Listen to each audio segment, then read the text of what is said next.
नमस्कार प्रिय शिव भक्तों। आज हम जिस कथा का श्रवण करने जा रहे हैं वो केवल एक कथा नहीं बल्कि विश्वास, तप, धैर्य और शिव कृपा का जीवंत प्रमाण है। ये कथा हमें सिखाती है कि जब मनुष्य पूर्ण श्रद्धा से भगवान शिव की शरण लेता है तब असंभव भी संभव हो जाता है। ये वही सच्ची सोमवार व्रत कथा है जो पीढ़ियों से भक्तों के हृदय में जीवित है। कहते हैं जहाँ शिव की कथा होती है वहाँ स्वयं शिव साक्षात उपस्थित होते हैं।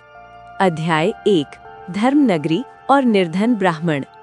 प्राचीन काल में भारतवर्ष की पावन भूमि पर धर्मपुर नाम की एक छोटी सी नगरी बसी थी। ये नगरी गंगा की सहायक नदी के तट पर स्थित थी। हर प्रातः यहाँ मंदिरों की घंटियां गूंज उठती थीं। वातावरण में वेद मंत्रों की ध्वनि, धूप दीप की सुगंध और हर ओर ओम नमः शिवाय का नाद सुनाई देता था। इसी नगरी में देवदत्त नामक एक ब्राह्मण रहता था। वो अत्यंत निर्धन था किंतु हृदय से अत्यंत समृद्ध। उसके पास धन नहीं था पर विश्वास था। उसके पास वैभव नहीं था पर भक्ति थी। देवदत्त प्रतिदिन शिव मंदिर जाता, शिवलिंग पर जल चढ़ाता और नंगे पांव ही घर लौट आता। उसकी पत्नी सुलक्षणा भी पतिव्रता, सहनशील और शिव भक्त थी। पर एक दुख उनके जीवन को भीतर ही भीतर खोखला कर रहा था। वे संतानहीन थे। अध्याय 2, पीड़ा और प्रण। समय बीतता गया। गांव के लोग कहते देवदत्त बहुत पुण्यवान है, फिर भी संतान क्यों नहीं। हर ताना, हर प्रश्न सुलक्षणा के हृदय में तीर की भांति चुभता। रात को वो रोती, दिन में मुस्कुराती। एक दिन सुलक्षणा ने पति से कहा, स्वामी, क्या हमारे भाग्य में संतान सुख नहीं।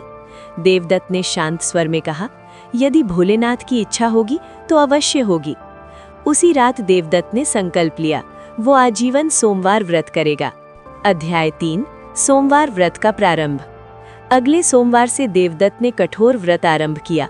हर सोमवार प्रातः ब्रह्म मुहूर्त में स्नान, शुद्ध वस्त्र, शिवलिंग पर जल, दूध, बेलपत्र, दिन भर उपवास, रात्रि में शिव कथा। धीरे धीरे उसका तन क्षीण होने लगा पर मन तेजस्वी होता गया। कई वर्षों तक ये व्रत चला पर संतान का कोई संकेत नहीं। एक दिन सुलक्षणा बोली, स्वामी, क्या भगवान हमसे रूठ गए हैं। देवदत्त मुस्कुराया, नहीं, वे हमारी परीक्षा ले रहे हैं। अध्याय 4, शिव पार्वती संवाद। कैलाश पर्वत पर माता पार्वती ने ये दृश्य देखा। उन्होंने भोलेनाथ से कहा, नाथ, पृथ्वी पर एक ब्राह्मण है जो वर्षों से आपकी उपासना कर रहा है। उसका हृदय निष्कलंक है, क्या उसकी मनोकामना पूर्ण नहीं होनी चाहिए। भगवान शिव बोले, गौरी, उसके पूर्व कर्मों में संतान योग अल्प है। माता पार्वती ने करुण स्वर में कहा, पर उसकी भक्ति अपार है। शिव मुस्कुराए, ठीक है, उसे संतान प्राप्त होगी पर उसकी आयु सीमित होगी। अध्याय 5, वरदान और भय। उसी रात देवदत्त को स्वप्न आया। भगवान शिव ने दर्शन देकर कहा, वत्स, तुम्हें पुत्र प्राप्त होगा पर उसकी आयु सीमित होगी। देवदत्त जाग उठा, आंखों में आंसू और हृदय में मिश्रित भाव। कुछ समय बाद सुलक्षणा गर्भवती हुई। घर में आनंद छा गया। एक तेजस्वी पुत्र का जन्म हुआ। नाम रखा गया शिवांश। अध्याय 6, बालक का चमत्कार। बचपन से ही शिवांश असाधारण था। उसका पहला शब्द माँ नहीं, शिव था। वो मंदिर में घंटियां बजाता, बेलपत्र उठाकर शिवलिंग पर चढ़ाता। देवदत्त उसे देखता और भीतर ही भीतर कांप उठता। उसे वरदान की सीमा याद थी। अध्याय 7, गुरु आश्रम की यात्रा। जब शिवांश 8 वर्ष का हुआ, देवदत्त ने उसे गुरुकुल भेजने का निश्चय किया। गुरु आश्रम गंगा तट पर स्थित था। शिवांश वहां विद्या, सेवा और साधना में लीन हो गया। वो सबसे अधिक शिव उपासना में रमता।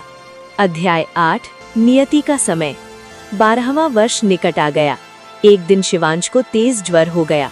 वो ध्यान मुद्रा में लेट गया। उसके होठों पर ओम नमः शिवाय था और उसी क्षण उसका प्राण शांत हो गया। अध्याय 9, गुरु का विलाप। गुरु ने शव देखा और विलाप किया, हे शिव, ये आपका भक्त था। उसका रोदन आकाश तक पहुंचा। अध्याय 10, शिव कृपा का चमत्कार। माता पार्वती ने पुनः करुणा दिखाई। भगवान शिव स्वयं प्रकट हुए। उन्होंने त्रिशूल से अमृत स्पर्श किया। क्षण भर में शिवांश जीवित उठा। उसके मुख से निकला ओम नमः शिवाय। अध्याय 11, संदेश। भगवान शिव बोले, वत्स, ये जीवन अब केवल तुम्हारा नहीं, ये शिव कार्य के लिए है। शिवांश ने सिर झुकाया। उपसंहार। देवदत्त का घर फिर से हंसी से भर गया। सोमवार व्रत की महिमा जगत में फैल गई। जो श्रद्धा से सोमवार व्रत करता है, भोलेनाथ स्वयं इसकी रक्षा करते हैं।